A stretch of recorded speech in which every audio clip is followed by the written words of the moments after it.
Perkenalkan, nama saya Brigita Gianti Mardika Pratiwi. Saya mahasiswa tingkat 1 STKIP Widya Yuwana dengan NPM 223160. Di sini saya akan sedikit menjelaskan tentang buku yang berjudul Menyembuhkan Luka Keluarga. Buku yang ditulis oleh Roma Yakobus Tandingan PR ini adalah salah satu sumbangan dalam rangka mengembangkan pastoral keluarga yang utuh dan terpadu. Buku ini juga dapat memberi inspirasi dalam mendampingi keluarga untuk melihat terang dalam kegelapan. Sambutan dari Bapak Uskup, Keuskupan Agung Jakarta I. Suharyo. Dalam buku ini berisi 130 halaman, serta adanya pengantar, sambutan Uskup Jakarta, dan pendahuluan. Buku ini diterbitkan oleh penerbit Obor pada cetakan pertama yaitu Oktober 2016. Buku ini ditulis oleh Romo Yakobus sendiri berdasarkan pengalaman pribadi yang ditimba dari keluarga penulis, serta pengalaman menjadi pastor paroki yang turut memperkaya pandangan penulis tentang keluarga. Serta Romo Yakobus juga menjadi pembicara dalam kursus perkawinan hingga semakin mematangkan pemahaman penulis tentang dinamika pastoral keluarga. Buku ini berisi 8 bab, yaitu membahas tentang sekilas pastoral keluarga, lalu membahas masa tunangan, persiapan pernikahan, misa perkawinan, dan tahun pertama dalam perkawinan, mendidik anak, serta merawat dan menyembuhkan luka dan spiritualitas keluarga. Dalam pendahuluan halaman 5 dituliskan bahwa cinta berarti siap menerima kesedihan akibat luka-luka dalam perkawinan. Masuk ke dalam perkawinan berarti setiap orang membawa kekuatan dan kelemahannya sendiri.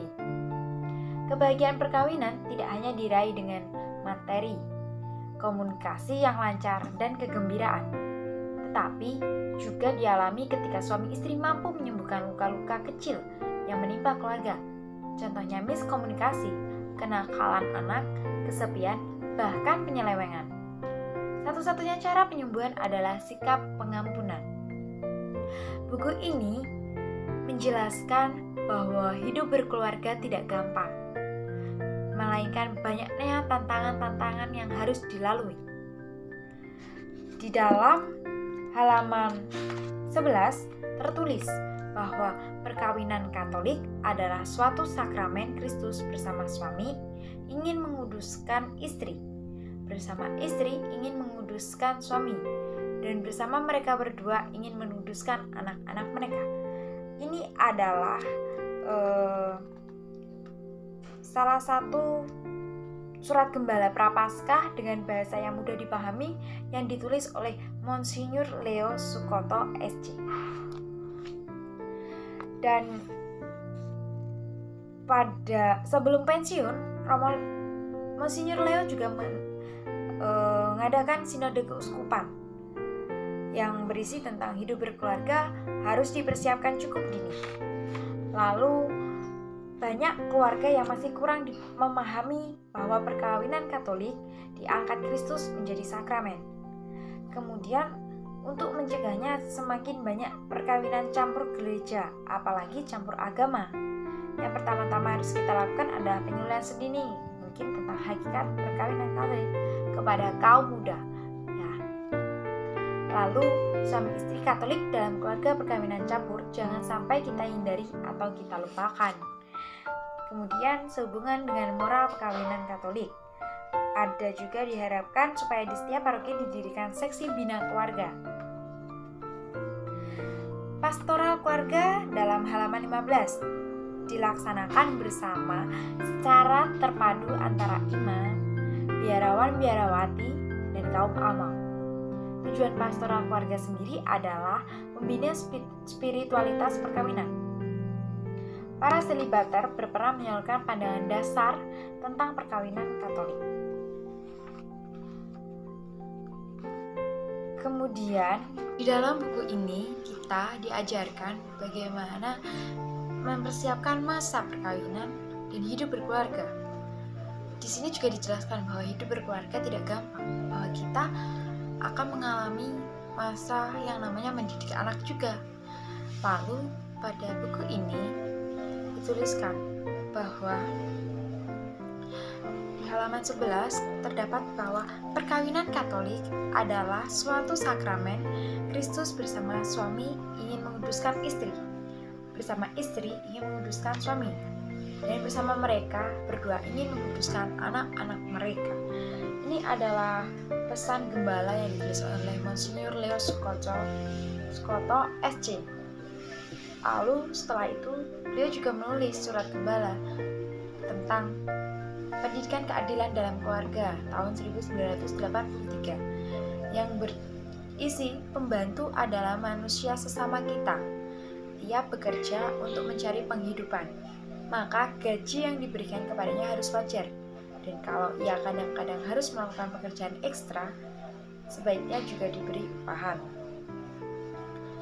Jadi, buku ini juga bagus untuk para anak muda, karena para anak muda sekarang juga lebih banyak yang berpacaran dengan yang beda agama. Sedangkan juga di buku ini juga terdapat pada halaman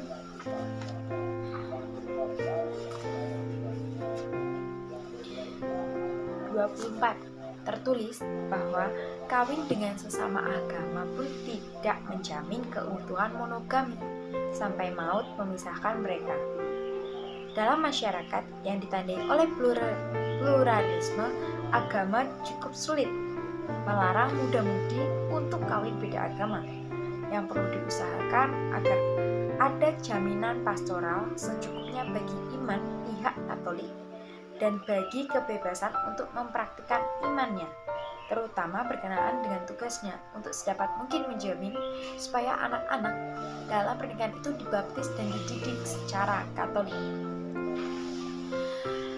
Para kaum muda sebaiknya sebelum melanjutkan masa perkawinan harus membaca buku ini, karena di sini juga terdapat bagaimana kita melaksanakan tahun pertama dalam perkawinan, dalam mendidik anak bagaimana, lalu ketika ada masalah yang datang kepada keluarga, kita harus bersikap bagaimana dan kita harus menanggapinya seperti apa. Lalu di sini pun juga dijelaskan apa saja yang penting dalam mendidik anak. Jadi para kaum muda ataupun siapapun yang akan menikah harus memilih siapa. Dan sebagai orang Katolik sebaiknya kalian juga harus berkonsultasi kepada romo ataupun siapa, ataupun orang tua, biarawan, agar kita tidak salah langkah. Dan sebaiknya jangan menikah dengan yang berbeda agama, karena kan yang beda agama belum tentu kita akan yang sama pun tidak tentu akan sampai maut memisahkan. Sekian dari saya, terima kasih.